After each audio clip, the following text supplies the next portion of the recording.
Hello, I'm Stuart Cross and this is Strategy Confidential. Episode 6, Nothing Fails Like Success. That's right, nothing fails like success. Many companies don't fail because they're bad at what they do. They fail because they're great at what they do. Kodak, for example, didn't fail because it was bad at film processing. It began to struggle because it was great at film processing.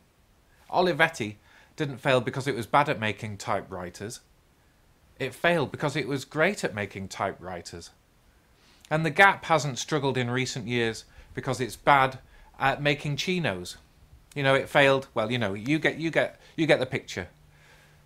What happens with all of these companies is that things change.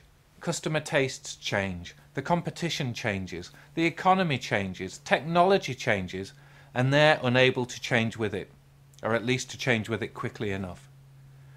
Charles Darwin said, "It's not the strongest of the species that survives, but it's those best able to adapt to change."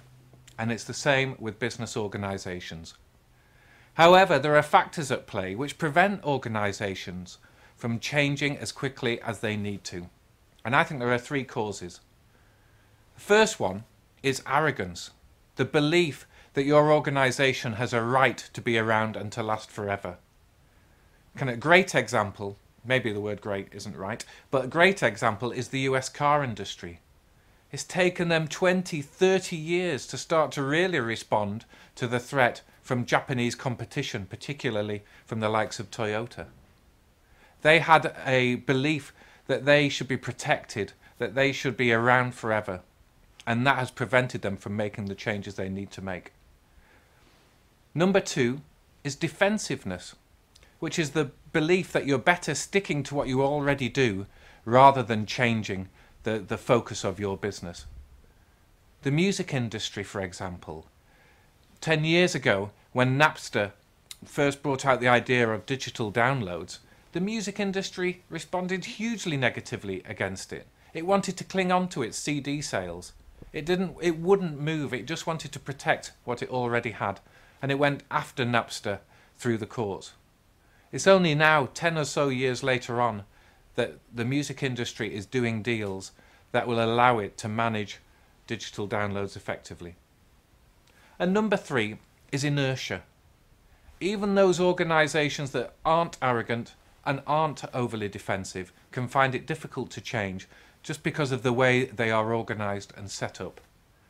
British Airways, for example, has found it difficult to cope with the competition from Ryanair and the other low-fare airlines, partly because of its infrastructure and its cost base, but also because of its existing working practices with its staff.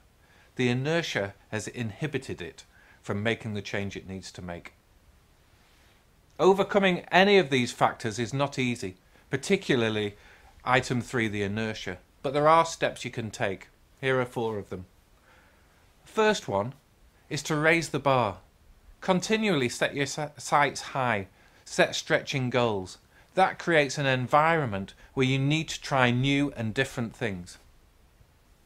Number 2 is to look and be aware of the weak signals of change. If you wait till your P&L account is hit before you start to change your organisation, it's probably going to be too late. You need to look for weaker signals. What are some of your most innovative customers doing? Are they still shopping with you as much as they did in the past? What are overall perceptions like from customers?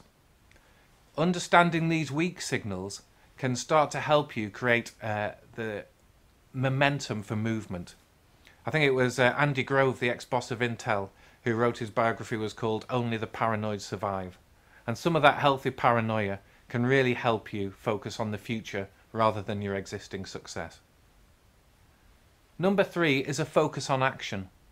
If your organisation has a bias for action, the likelihood is that it can move and adapt to changes more easily. 3M has been a hugely innovative company over the last 100 years. And one of its past chief executives said, "Yes, we've stumbled on many of our ideas, but don't forget that to stumble, you need to be moving." And number 4 is constant pruning. It's that ability to create organisational change and keep the organisation lean even in times of success, and not wait for a downturn before you start to prune your organisation and get it into shape. It's easy to change when you're in trouble. The best organisations change even when they're succeeding. So what are you doing to ensure that the secrets of your success don't become the seeds of your failure?